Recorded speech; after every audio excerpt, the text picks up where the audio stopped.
everyone. Welcome to the eighth episode of Dollar Dialogue. Today, we're here to discuss another important topic. Our topic of discussion is Big Brothers and the Economists, Part 2.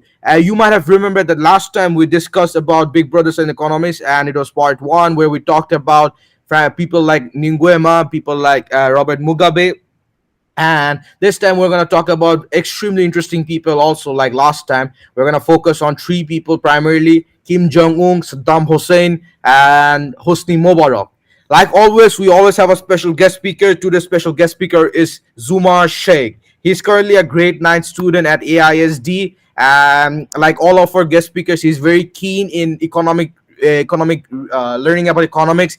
And even though our school doesn't offer economics courses until grade 11, he has started learning economic courses online from different sources such as MIT, a YouTube channel, and other such sources. He is also planning to attend economic summer program this summer at probably at Oxford. And he's also keen about exploring different economic concepts and learning about different economic events that have occurred in the past, and learning about different leaders that have that countries had that countries such as in Asia had, so Asia and Africa had, and the impact of those leaders on those countries' economics.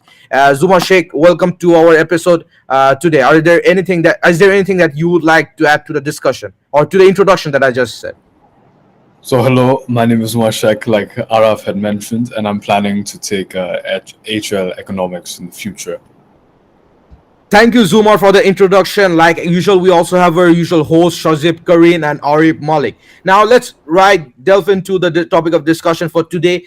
The first leader that we're going to talk about, again, our topic is episodic Big Brothers and Economics Part 2, Saddam Hussein, Kim Jong-un, and Hosni Mubarak. We're going to start off with Saddam Hussein. And before I go on, I would also like to highlight what does the word Big Brothers mean.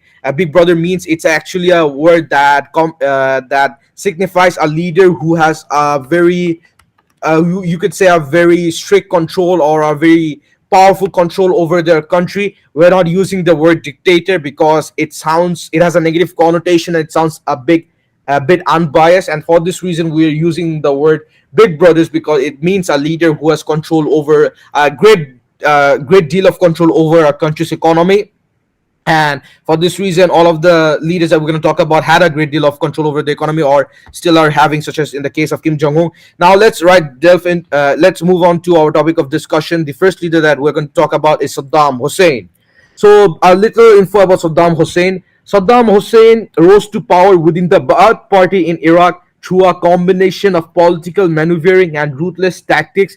He became the vice president of Iraq in 1968 and assumed the presidency in 1979 after forcing his predecessor, Ahmed Hassan al-Bakr, to resign.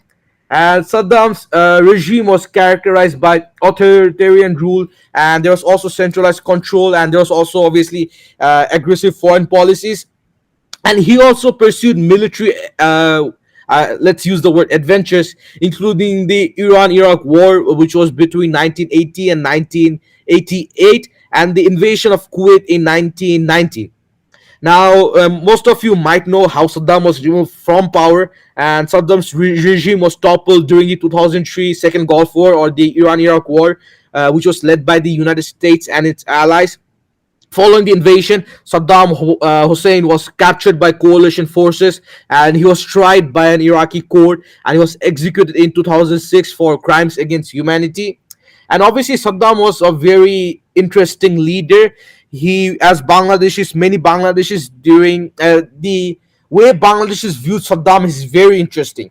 In 1991, when Saddam invaded Kuwait, a lot of Bangladeshis protested on the street by saying, if I am not wrong, Saddam Gale, Juta Marbo Tale Tale, which basically means we're going to slap Saddam with our shoes.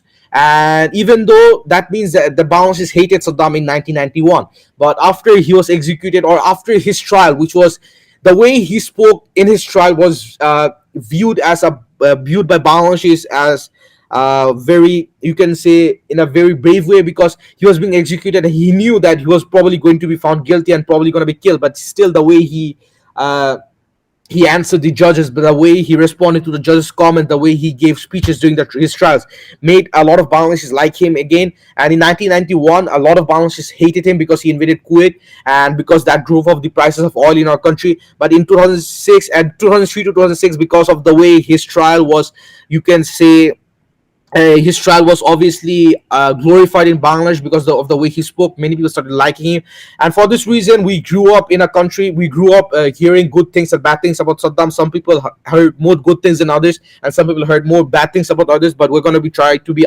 as unbiased in our podcast episode for today. And I'd also like to highlight that probably Saddam Hussein is probably the most popular leaders of the three leaders that are we are going to discuss today. Probably Saddam Hussein, then Hosni Mubarak, and then Kim Jong Un.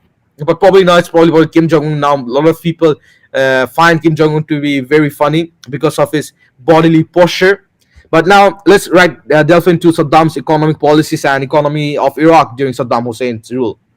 So, as I've said before, Saddam Hussein's reign over Iraq spanned from 1979 to 2003, which was marked by significant economic shifts, and it was driven by internal policies, regional conflicts, and international sanctions. And understanding the economy of Iraq during this period obviously requires examining various facets, including oil production, state control, military expenditure, sanctions, and the effects of war. And I would also like to highlight the oil economy, which is very important in Saddam's rule. Iraq possesses, or is still not possesses, one of the world's largest proven oil reserves. And under Saddam's rule, the country heavily relied on oil revenue, and Saddam invested heavily in expanding oil production infrastructure, increasing output to bolster the economy. However, this dependence on oil left the economy vulnerable to fluctuation in oil prices and market dynamics. And there was obviously nationalization and state control during Saddam's rule. Saddam's regime emphasized state control over key sectors of the economy, including oil, banking, and industry. The Ba'athist government nationalized industries, placing them under direct ownership and control. This centralization obviously allowed Saddam to exert influence over economic activities and allocate resources according to his political agenda. And his military expenditures, which are included as significant portions of Iraq's budget, was allocated to military expenditures, particularly during the Iraq-Iran War in 1980 to 1988 and the Gulf War in 1990 to 1991. And Saddam's aggressive foreign policies and military expenditures strained the economy, diverting resources away from the development and social welfare programs. And for this reason, the real income of Iraqis went down after these two wars. And obviously, now we have to talk about sanctions and isolation. Following Iraq's invasion of Kuwait in 1990, the United Nations imposed economic sanctions on Iraq, severely restricting its ability to trade and access international markets. These sanctions, obviously coupled with international diplomatic isolation, devastated Iraq's economy, leading to widespread poverty, inflation, and a decline in living standards. So, based on all the economic things that have happened in Iraq and the things that I've talked about, are there any information that our guest speaker or host would like to add on? Yeah, so I just would like to say during the heavy military expenditures in the Gulf War or the Iran-Iraq War, their expenditure rose from $343 million in 1970 to about, I believe, $27 billion in 1984. And the impacts of the sanctions given by international, I guess, organizations and other countries was led Iraq to a lot of shortages for food, material, and so much more. It also led to inflation and a big decline in living standards for ordinary Iraqis. Yeah, Yeah, and Zumar. Oh, Shazib, go. no, Arif, you can go on. Don't worry. Oh, okay, Shazib. Thank you. So, Zia Zumar, I would completely agree with you here, and the fact that you have said like that the war really took a toll on Iraq's economy. Like I have some statistics in front of me right now. So basically, as Araf mentioned, when Saddam, like everything was, I would say, going okay for Iraq before it sort of got involved in the war in the Iran-Iraq war, which lasted 8 years, and then the Gulf War, which lasted 2 years, and it has severe economic consequences. Not only did it resulted in significant human loss, but it also resulted in also in the international position of Iraq, because shortly after that, following Iraq's invasion of Kuwait, the United States imposed economic sanctions on United Nations, and the many Western superpowers imposed economic sanctions on Iraq, which restricted their ability to trade as well. So this crippled Iraq's economy, leading to widespread poverty and unemployment. But I would say one of the positive aspects, like we have to look at this from a nuanced perspective, like Saddam Hussein, even though he was like I would say a big brother, even though he was a big brother or dictator, if you will, Saddam Hussein during his regime, the Iraq was exporting over 3.5 million barrels of oil per day, and this was literally in the billions. And because of this, Iraq, Baghdad was one of the most developed cities in the Middle East. There was a lot of tourism there as well, and there was very little unemployment rate in Iraq. Because of this, there's obviously positive side to Saddam, but yeah, I agree with Zumar and Araf here that the war definitely took a toll on Iraq's economy. So Shazia, would you like to say anything? Yeah, Arif, what you said, it was well said, and I'd just basically like to add on to what you guys said. Like, as you guys said, the situation worsened with the invasion of Kuwait in 1990, and the act of aggression, like what you guys already mentioned, it led to the Gulf War, and it brought severe international sanctions upon Iraq.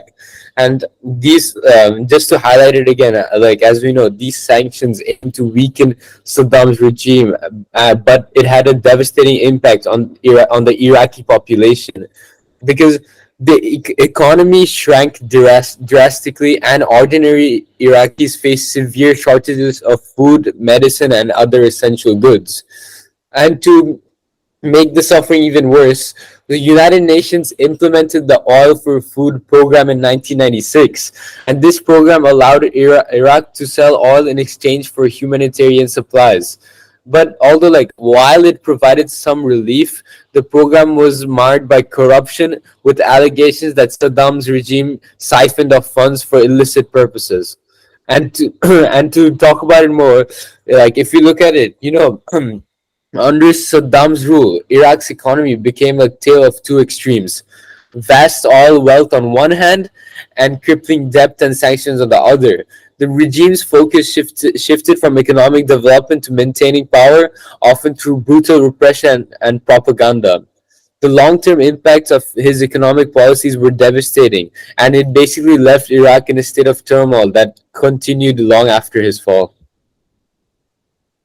Yeah, Shazeb, I would completely agree with you here. And while you were saying about like the tale of two sides about like Saddam's regime, it sort of reminded me of the fact that Zumar also he takes sociology, and he's in fact one of the top students of sociology in our school, on top of being a top student in geography. So Zumar, if you don't mind me, I would like to ask you a question that like since you are very knowledgeable about like political science, especially in the Middle East, I would like to ask you like what do you think, like how did corruption and mismanagement under Saddam Hussein's regime contribute to economic inefficiency and hinder the development of Iraq as a whole? Right. So corruption and mismanagement under Saddam Hussein's regime had a very big impact on Iraq's economic efficiency and development. This contributed to a bigger economic insufficiencies and hindered the overall progress of the economy itself. Probably the biggest thing was corruption.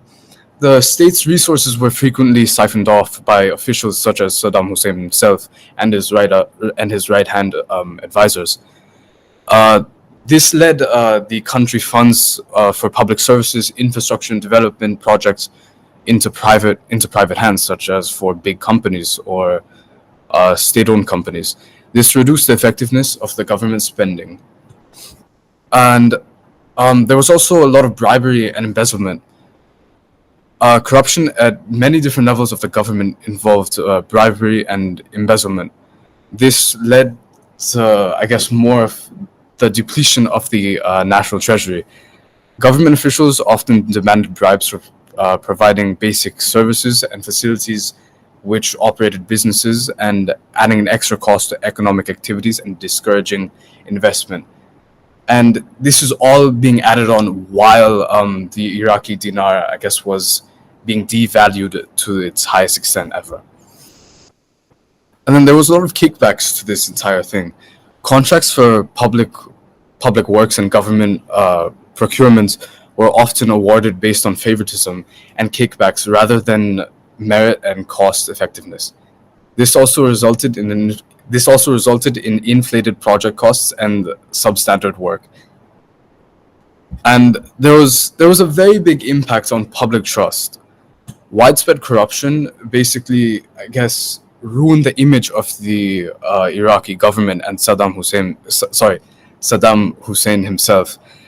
Citizens of Iraq basically perceived the government as, I guess, illegitimate and self-serving, which didn't comply with tax collection, and which further, I guess, weakened the state. And then for Saddam's government and its mismanagement, there was there was there wasn't basically development plans, were there? His regime maintained a tight control over the economy as we know him, since he's, I guess you guys refer to him as a big brother, no? And sorry, he had a very big focus on the military. Like I stated before, he rose the, I guess, military budget from, what was it? Okay. Okay, he rose the military budget from 343 million in 1970, and then rose it to 21.72 billion in 1984, which was a high increase. And then the sanctions that were imposed by the UN and the Western states caused a lot of damage, and there was a lot of mismanagement there. The mismanagement of international relations and the invasion of Kuwait led to several international sanctions, which isolated Iraq from global markets. These sanctions further crippled the economy, causing shortages of essential goods and services, which drove inflation to its maximum.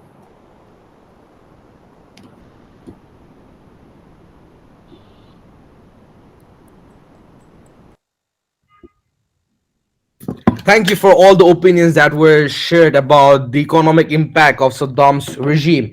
And now, from the overarching discussion that we had, we I think the conclusion that we can draw that the economic impacts of Saddam's regime was not multifaceted, even though after Saddam came to power there were economic improvements when he was vice president, but after he went to war the Iraq economy suffered a lot. For example, I would like to talk about the infrastructure development, which is during his time in vice president, a little during his time of presidency.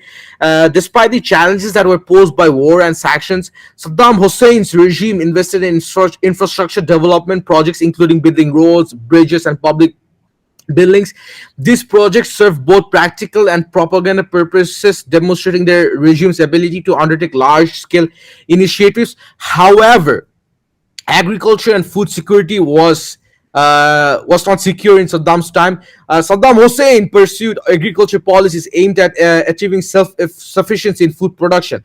However, these efforts were factors hindered by factors such as water scarcity, mismanagement, and the diversion of resources towards military objectives. As a result, Saddam's Iraq remained reliant on food imports, which exacerbated vulnerabilities during periods of conflict and sanctions. And obviously, there was income inequality and patronage during Saddam's time. Saddam Hussein's regime fostered a system of patronage where loyalty to the ruling Ba'ath party was rewarded with access to resources and opportunities.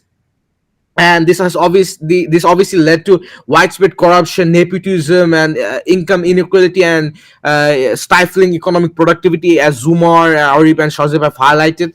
And so the overarching conclusion that we can draw up from the rule of Saddam Hussein from 1979 to 2003 during his time as president was that it was economically not good, because his constant, you can say not ego, but his constant passion of fighting wars with countries led to Iraq's economy being suffered a lot, because a lot of resources were allocated to fighting the wars.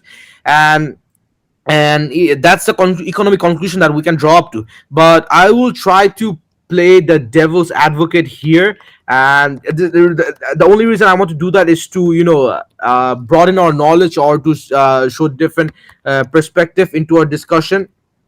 So basically, the conclusion that we can draw is that Saddam's economic plans was bad. But I have some Iraqi friends when I went to MUN trips, and they were from Baghdad. And so basically, they were from Baghdad, but they went to school in Doha and Qatar. And basically, what they said was that from 1979 to 2003, there were three Saddams in Iraq. It was Saddam Hussein, his son Uday Hussein, and his son Qasi Hussein. But after 2003, Saddam was on every corner. That means that even though there was economic disparity, economic inequality during Saddam's time, he was a very harsh ruler. If there was any sign of protest, if there's any sign of, let's say, instability in the country, he used to shut it down with his usual guns. But after that, the Iraq's government wasn't that harsh, and for this reason, there were a lot of crimes in Iraq, and there were a lot of kidnappings and all this stuff. And so, for this reason, a lot of Iraqis, not just the high schoolers that I've met during my conference, but a lot of Iraqis themselves have said in interviews, or you can say even the famous BBC interview, there was of an Iraqi guy who broke down Saddam's statue. But he said that when he broke down Saddam's statue, he was very happy, but after that he felt bad because Saddam was a cruel leader. He was a very cruel leader, but he was a cruel leader who kept Iraq under control. And even though the economic consequence is not, even though Iraq's GDP obviously grew after Saddam, the fear that people have in Iraq because of the insecurity obviously is contributing to their economy, not in a positive way. So, are there any opinions that you would like to add to the information that I've said? And this is directly quote unquote from the people that I've heard, and from the people from Iraq who told me that quote unquote there were three Saddams in Iraq from 79 to 2003. Now there's a Saddam in every corner. So, is there any information that you would like to add, or any opinions that you would like to add to the things that I've just said? Wait, can I speak here? Yes, Zumar, you're allowed to speak. You don't have to ask permission. Okay. I believe that Saddam Hussein and his regime, you can still see them in every corner. There were, I guess, social programs such as educational programs and health programs that were, like, I guess, implemented into his early rule. He did invest in education and healthcare a lot, which led to improvements in the literacy rates and access to medical services. But throughout his rule, these programs weren't really, I guess, well developed, and most of them fell apart due to, like, lack of funding. And there was a lot of social welfare that Saddam Hussein and his regime did. They established many welfare programs that aimed to improve living standards, and which included food and housing. These programs provided some level of social stability and support for the lower income population.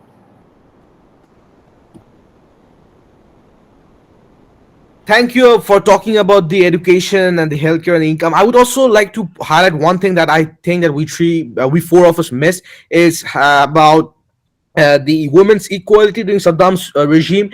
And you have to Iraq has a lot of religious leaders right now, but Saddam wasn't a religious leader. I don't know how much this is true, but I've heard from people. I heard from Iraqis themselves that said that Saddam's favorite drink was Jack Daniels, and what that means is that Jack Daniels is obviously alcohol, and as a Muslim, Saddam isn't allowed to drink alcohol, but he wasn't a religious leader, and for this reason, and I don't think that's true. Like, he drank Jack Daniels, as people say a lot, but he probably drank wine, which shows that he wasn't that of a religious person. And that's why he focused on a lot of secular policies, because his regime, at the end of the day, many of his advisors, such as Tariq Aziz, were Muslim. They were Christians, and he gave opportunities to Christians as well. And even though he wasn't religious, he was obviously racist, you can say, in a way, because he hated Kurdish people and Iranians. But for this reason, he launched a lot of attacks against them. But still, he supported women's rights, and for this reason there was a lot of women involvement in the Iraqi economy during his time. But the overarching argument that I think we four have concluded is that Saddam's regime on the economic impacts were not that positive. Are there any information that Arif and Shazib you would like to add, because you have been awfully quiet today? Araf, yeah. Oh, Shazib, yeah, Shazib, please continue. first. Now, Arif, you go. You unmuted first. You go first. I'll add on to after you've said what you want to say. Oh, okay. Yeah, thank you very much, Shazib. So yeah, Araf, so this reminded me of the fact, like while I was in MU and doing Boston, so there was a lot of Middle Eastern people that I've met, and there was many Iraqis as well, and they used to joke around that Saddam used to say Bismillah before drinking wine. So this speaks volumes that Saddam Hussein, like, yes, people may call him a terrorist and they may link him to 9/11 attacks and all those stuff, but inherently he wasn't religious. Inherently he didn't use religion as a policy in his country. So even though, like, in Iraq there's a huge divide between the Shia Muslims and the Sunni Muslims during Saddam's regime, it wasn't particularly any issue. And yeah, to play devil's advocate over here, I would also say that you mentioned the fact that Saddam, like economically speaking, Saddam also sought to reduce Iraq's reliance on oil by promoting industrialization and diversifying the economy. And this is evident by the fact that there was many state-led initiatives supported by the growth of manufacturing and heavy industries, including the petrochemicals, steel production as well. And this really shows that Saddam, like, even though, like, he was a his during his regime, there was a lot of killing. There was a lot of human rights even there was a lot of questioning about the human rights in his country. Like overall, many people, even though, like, it's like China, like it's like asking people whether they want to live in a society, whether they want to be rich and live in a society where everything is controlled, or whether they want to be poor and live in a society where everything is free. And that's one of the concepts that me and Shazib were talking about before. So yeah, so in it's like, yeah, many Iraqis, they, even though, like, they were essentially in an open air prison because Saddam could do anything they wanted. There was literally no justice system. At the end of the day, they were living comfortably. And this shows that, yeah, there were economic developments during Saddam's regime, even though the human rights was definitely into question. So Shazib, would you agree with the stuff I've said? But I Yeah, think the economic developments in Iraq, I would say most of the roads, yes, there were government projects that were happening in Iraq, such as the roads being built, such as airports and like bridges and those things.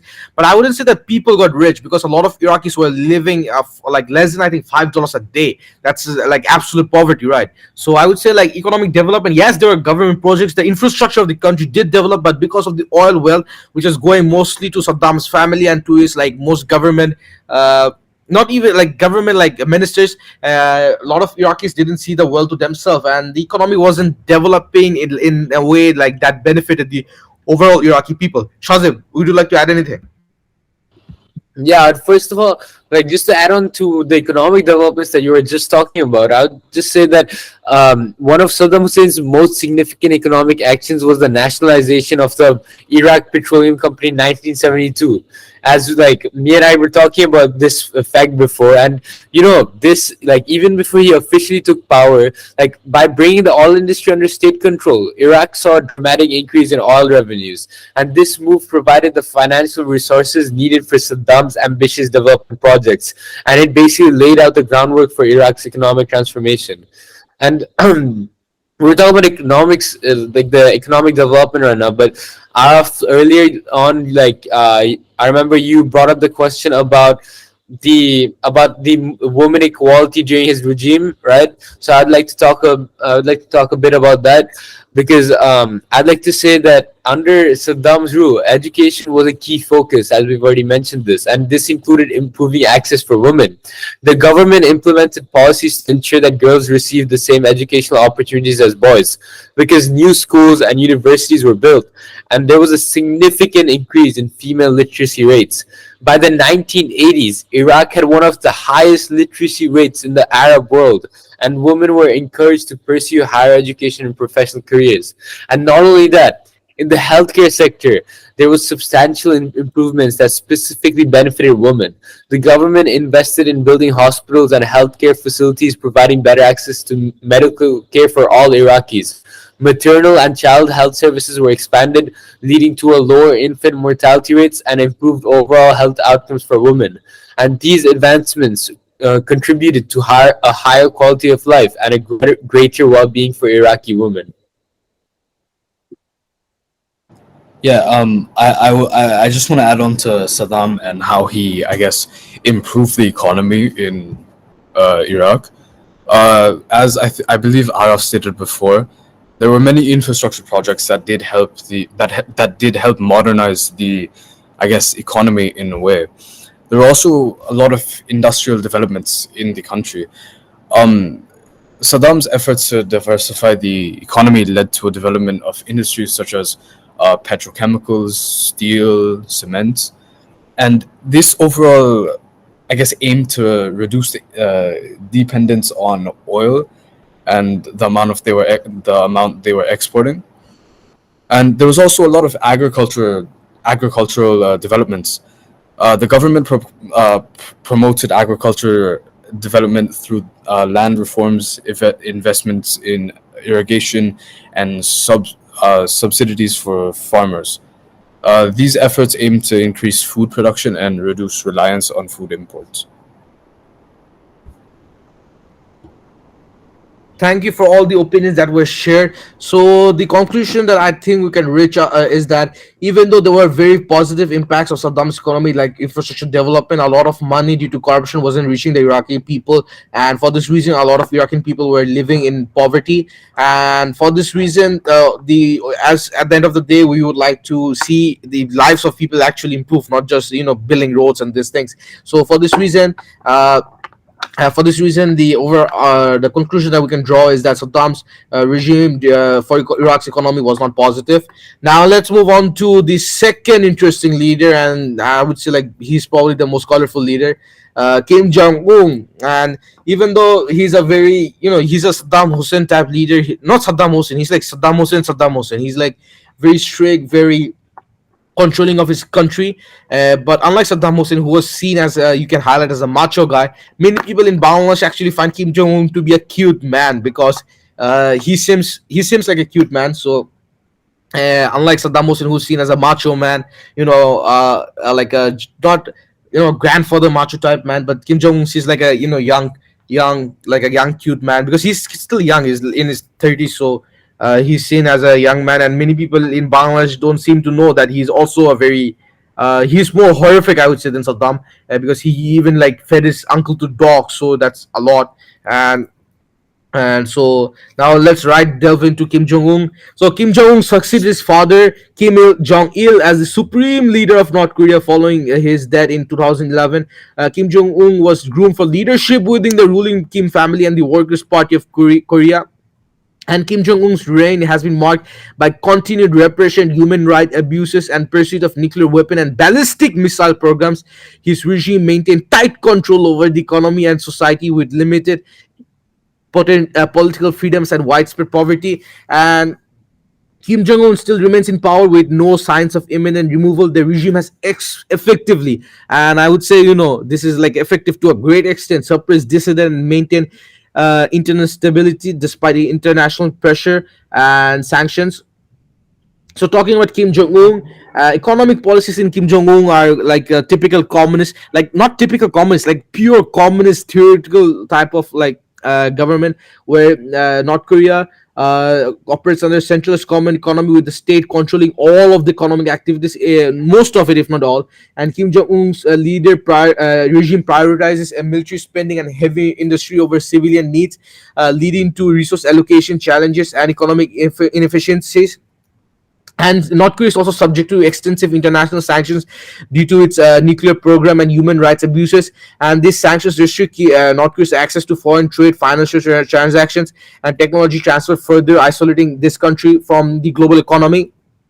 And Kim Jong Un also has introduced some economic reforms, such as agriculture initiatives. However, these reforms have been very cautious, as the regime does not want to divert away from spending on military resources. And despite state control of informal economy kinda exists in North Korea, including smuggling and black market trade. And this informal network provide a lifeline for many North Koreans, but operate outside of government oversight. And there's heavy corruption in North Korea, I would like to highlight also. And Kim Jong Un's regime is also characterized by economic challenges, international isolation, and limited reforms. And most of the North Korean economy is under state control, as the state controls everything. And most people in North Korea are very poor. Like in Bangladesh, we have poverty, but in North Korea they have poverty's poverty, so it's very poor. So, and obviously, I don't think I have to play the devil's advocate. I would say like Kim Jong-un's reign in North Korea, the economic implications are absolutely horrendous. like like no one's getting any money, no one's getting any food. Like people are barely surviving, except probably Kim Jong Un, his family, and his advisors, his military advisors. So, are there any information that Zumar, Arif, or Shazib would you like to add to the information I've just said? I mean, there has been tries that Kim did, I guess, try to improve the economy himself. Uh, I believe he did try to make economic development zones across North Korea to attract, I guess, foreign investments and boost the local economy. These zones, I believe, are currently intended to create like a special area with different economic rules that are aimed to encourage foreign investment and trade. But there has been a lot of, I guess, tourism initiatives. If you go on YouTube and just search up Pyongyang travel experience or traveling to North Korea, you'll see a lot of videos there. And I guess the hotels that they're able to stay at, it's all been, I guess, set up in a way to make Pyongyang and North Korea look like it's something else. And I believe you always have to be on a tour guide, and you can't take any photos without asking for permission. You can't have privacy. Every phone call is recorded, and yeah. I want to talk about the sanctions that were placed on North Korea as well. Some sanctions that were imposed to North Korea was due to the nuclear and missile programs that they had. This, I guess, made the country very limited to the ability to engage in international trade and get foreign investments. These sanctions had a significant negative impact on the country. And North Korea is very dependent on China itself, as North Korea is very dependent on China for trade and economic support. But despite the efforts and to diversify the economic relations, China still remains its largest trading partner and source to economic aid.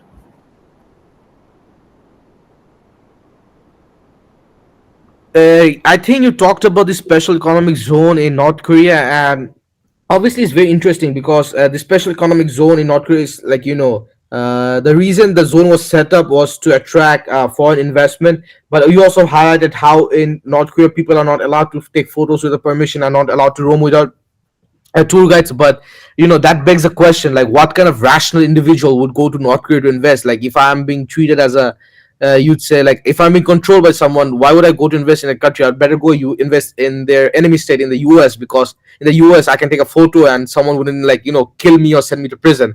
So, and the economic zone that I think you're talking about is the Rason Special Economic Zone, or I think it's also called Rajin Sonbong Economic Special Zone, which was established in the early 1990s, and to promote economic growth through foreign investment. And it is also most of the people who are investing, no, most companies that are investing are if not most, like all of the companies that are investing are either Chinese and Russians. And obviously in 1996, I think that was before Kim Jong-un's power, however, 51 foreign business had invested 37 million into the Rason zone.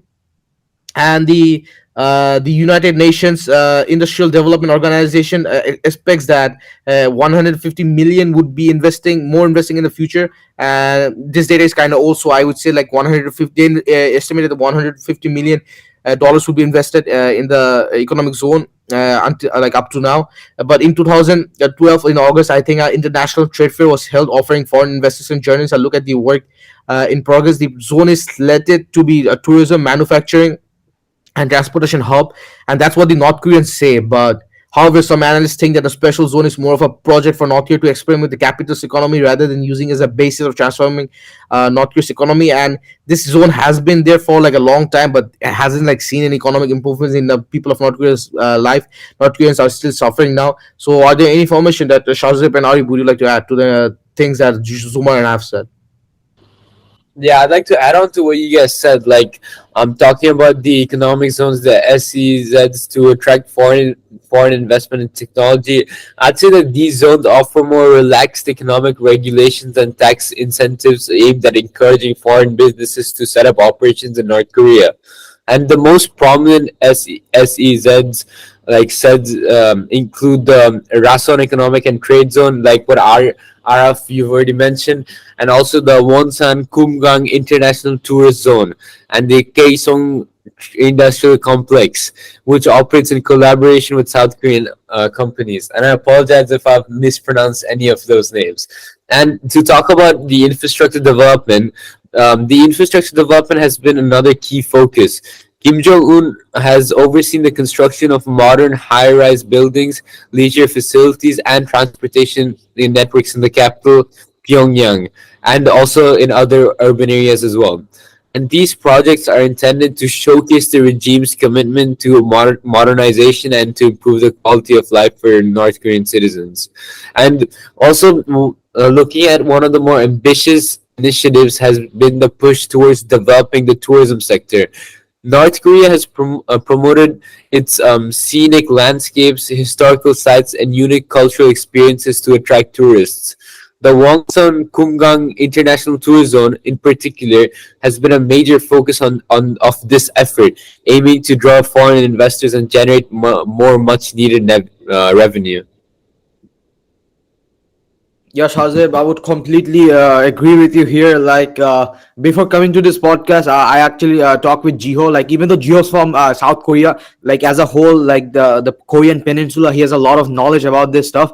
And even though like he may be biased, he did say like even though there is like other like compared to the previous leaders that North Korea had, Jiho did mention that the current leader Kim Jong Un, he said, is more liberal in and he is more open towards the outside world, and this is given by the fact that during Kim Jong Un's regime, just to play devil's advocate here, despite heavy criticism from basically the entire world, Kim Jong Un was the like in 2018. I don't know if you guys saw it on the news, but Kim Jong Un actually met with Donald J. Trump to alleviate the pressure that the North Korean and the United States governments had, and this shows that Kim Jong Un's diplomatic engagements in the summit with the United States. They also met in the demilitarized zone, the Kim Jong Un and the South Korean president. So this shows that Kim Jong Un is very like compared to other leaders that North Korea has previously had.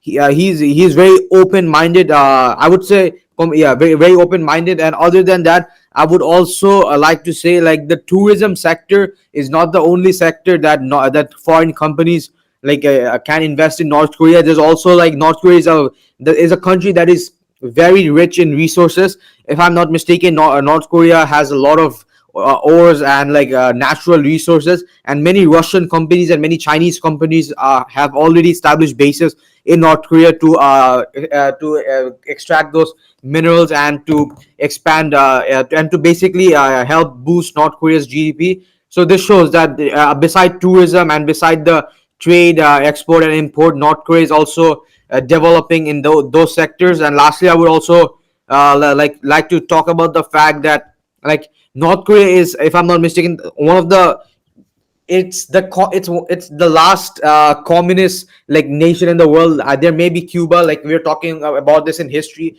North Korea is an isolated country. Like even though we were talking about Iraq before, even Iraq wasn't isolated. It had many it could do trades with most of the countries in Asia, Middle East, and like South America. But North Korea is a country that is basically isolated from the rest of the world, and because of this is hindering their trade and economic development. But despite this, I think the allegiance with China and Russia has definitely helped North Korea to sort of stay afloat.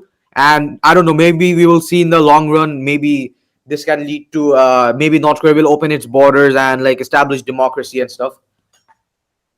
Yeah, I definitely agree with you on the part where you said Kim is a very open-minded leader.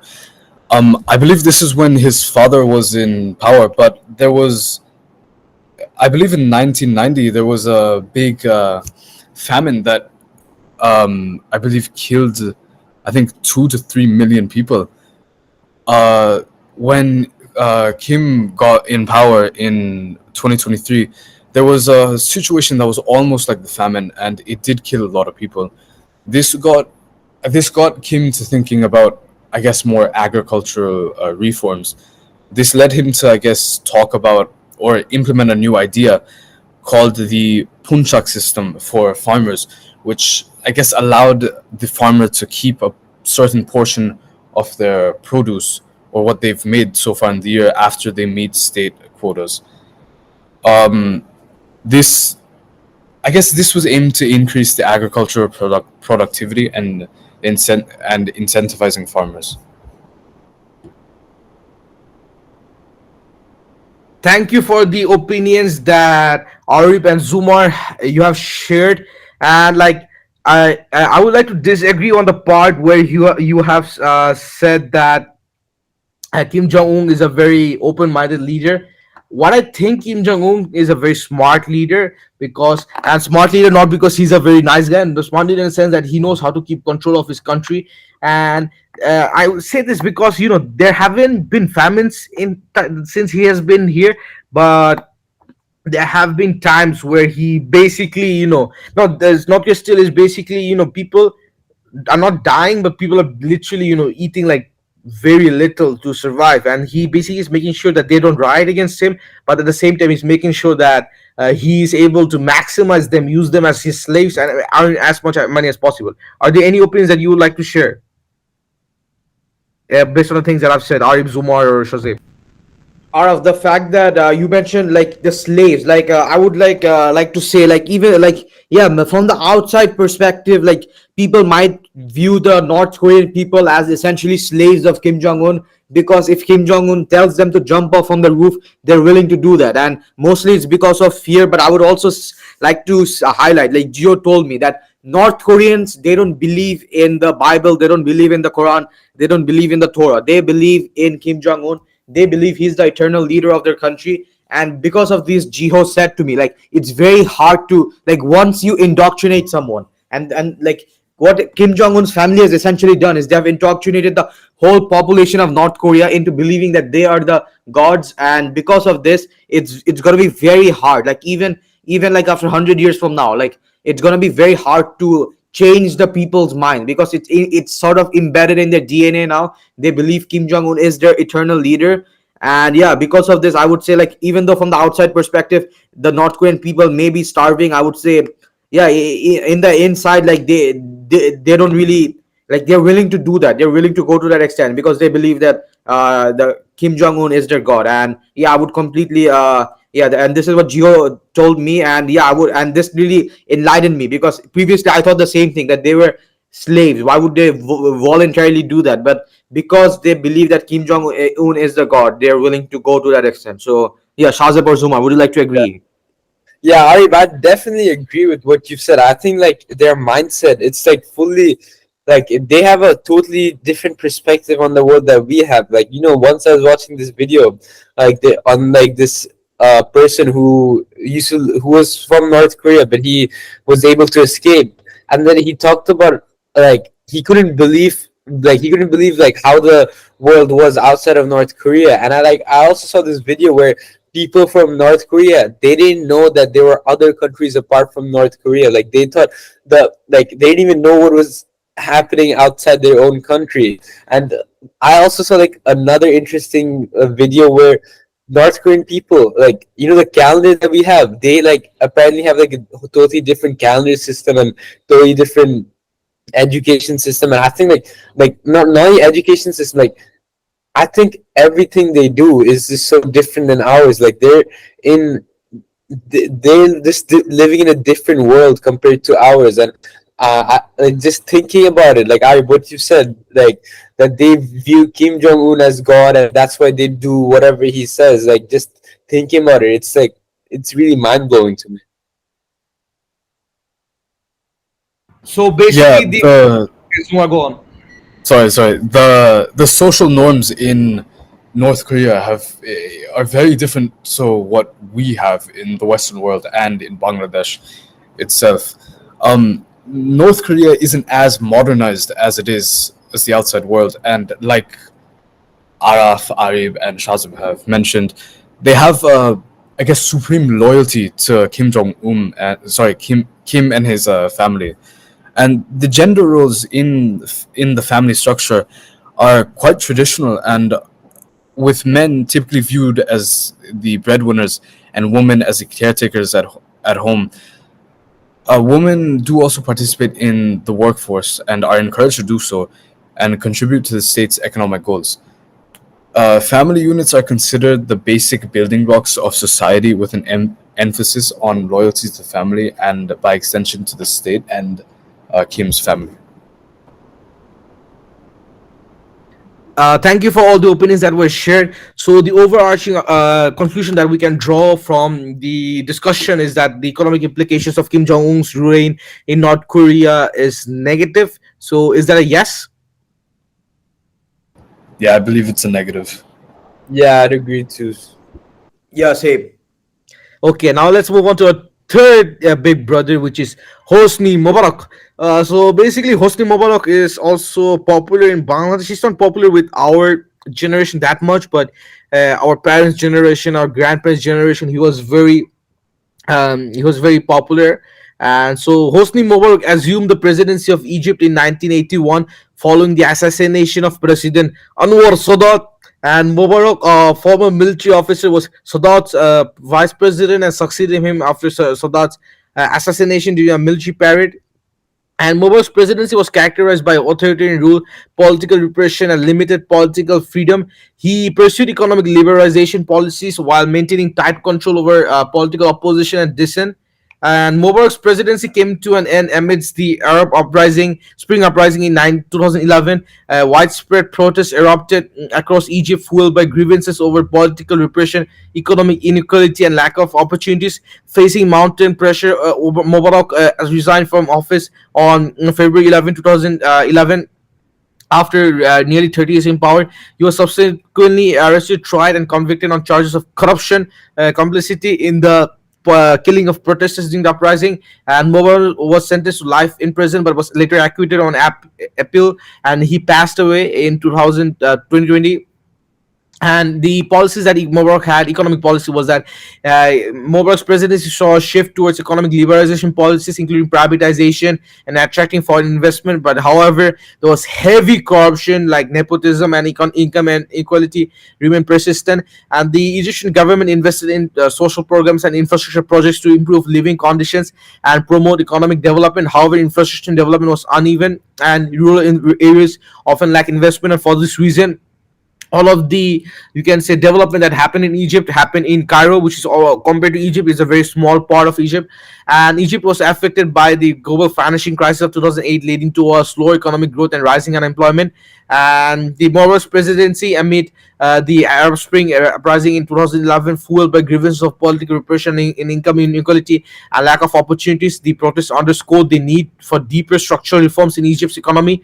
And even though Mubarak's presidency obviously saw economic transformation, liberalization, and challenges, his regime even like attracted quite a bit of foreign investment. But there was heavy corruption and social inequality, for which a lot of Egyptians were not able to survive, and a lot of Egyptians lived in poverty. And even though there was a lot of infrastructure development in Egypt, it was all based in Cairo and the capital cities and the major cities such as Port Said, not in the rural areas. And so, are there any information or any opinions that you would like to add on the things that I've said, Zumar, Arif Malik, or Shazib Karim? Yeah, during his presidency from 1981 to 2011, I do believe his economic policies had a big impact on the country's economy. Some are positive and some are negative.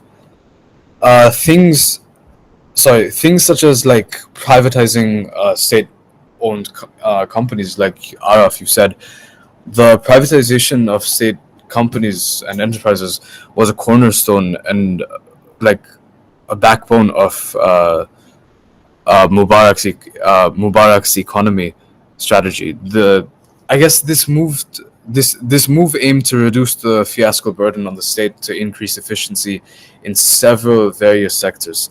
It was a part of a broader effort to integrate Egypt into a more fully and global economy.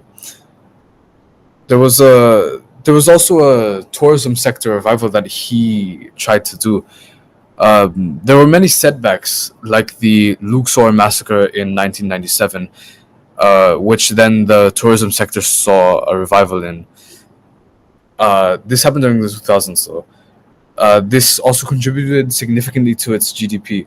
The tourism infrastructure was expanded, and the marketing efforts were increased to attract international visitors.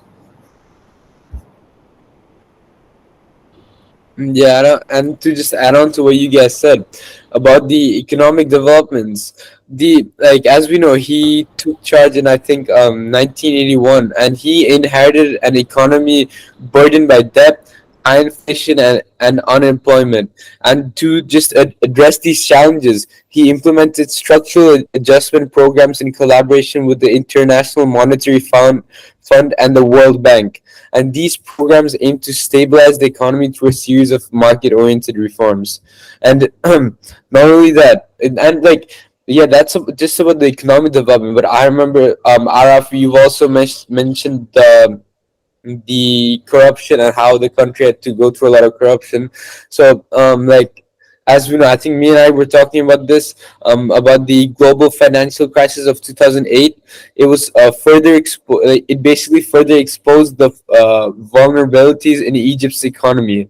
Rising unemployment and inflation rates, coupled with the persistent corruption, fueled public anger.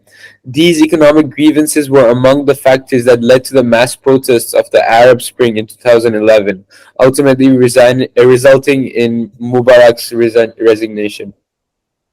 Yeah, Shazib, I would completely agree with you here. Like Hosni Mubarak's presidency in Egypt, like nearly spanned 3 decades from 1981 to 2011. And I would like, even though like most people, especially from a Western perspective, particularly dislike Hosni Mubarak from his as he was essentially a dictator. But I would say like yeah, even though I agree with them that Egypt lacked democracy during his period, I would say, like, just to play the devil's advocate here, Egypt saw a lot of economic development under Hosni Mubarak because during Hosni Mubarak's regime, like I'm like particularly talking about the GDP growth, which is what we look at to assess a country's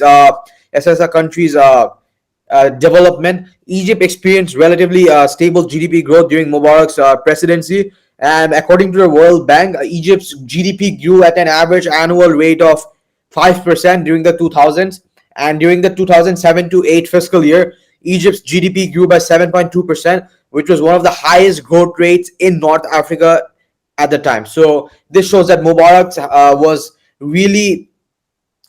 regime really saw improvement. Egypt's capital, Cairo, also really improved, and tourism also boosted. For example, in 2010, tourism revenues reached a record of $12.5 billion, making tourism one of the main sources of foreign currency earnings for Egypt as well. And yeah, I would also like to say that despite this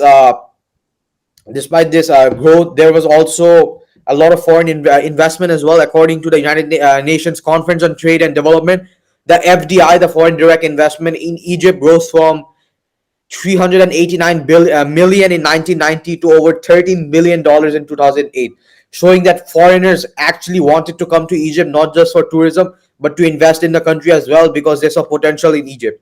So yeah, I would say overall, as even though like Hosni Mubarak, there was a lot of political like he killed up journalists, political opponents, activists, and he was extremely against gay rights and those policies which I feel is inhumane. Like in the long run, economic wise, since it's an economic podcast, I would say Hosni Mubarak was good for Egypt despite the human rights abuse that really happened during that time. I wanna add on to Araf, Shazib, and Arif yourself when you guys talked about corruption. His era was marked by a lot of corruption and cryonism. Many economic opportunities and resources were diverted to those with connections to the regime, and this stifled fair competition and hindered broader economic development. This also led to a high number of unemployment and underemployment, especially amongst the educated youth. The education system also struggled to provide, I guess, the skills needed for the job market at the time. This led many graduates to take low-paying jobs or multiple jobs to even sustain themselves. And there was also a very high inflation and cost of living at that time. Inflation was a very big problem. It, I believe, I think rose to 12.8%, and this high inflation rate eroded the purchasing power of ordinary Egyptians, and it made it harder for them to even afford basic necessities. Thank you. So, for all the opinions shared, due to time constraints, I believe we have to stop our recording for today. And so, the overarching conclusion we can derive from the discussion about Hosni Mubarak and the Big Brother and his economy was that even though there were some positive aspects of his economy, there were some negative aspects as well, such as income inequality and most of the development being done in Cairo. So, I would say there was some economic development to some extent. Is that a conclusion that you all should agree with? I definitely agree with that. Yeah, same. Yeah, Araf, I agree that with that too. So that brings the conclusion of our episode for today. And again, to provide a brief summary, our eighth episode, was about the Big Brothers and economies. We had Saddam Hussein, which we talked who for and his economics, and we talked about how his economy, even though there were some positive aspects such as infrastructure projects, most of the Iraqis were not seeing the all well money because most of it was going to him and his family, and most of it was being destroyed due to the war in Iraq. And most of the money was going not going to people, and there was wide income inequality, and many people were living in poverty. And for this reason, his economy during Iraq's economy during this time was not positive. And we talk about Kim Jong-Un, who also is similar to Saddam Hussein. He's taking most of the money for himself, and there's also no infrastructure development in his regime. And for this reason, his economy is also not positive; it's negative. While hosting Mubarak, there's some positive and there's some negative. So his economic growth was to some extent good because there was development, but most there was some still income inequality, and most of the development was being done in the cities. So I would say that the economic development during this Big Brother hosting Mubarak's time was to some extent good. And so, is this a conclusion that all of you truly agree about Saddam Hussein, Hosni Mubarak, and Kim Jong Un? Yeah, I Yeah, believe they all had some things in common. Okay, thank you for Zumar Sheikh for joining into this interviews to this podcast recording. I hope that you really enjoyed it. And are there any final words that you would like to say before we all three leave? Yeah, thank you for hosting me. It was a great podcast. Thank you for the audience for coming into our eighth episode, which was Big Brothers and the Economics Part Two. Saddam Hussein, Kim Jong Un, and Hosni Mubarak. We hope to see you next week, and thank you again for listening. And we hope to see you again next week for our ninth episode, which is also going to be a very interesting topic with our new guest speaker. And thank you for tuning in for today, and we hope to see you next week. Bye.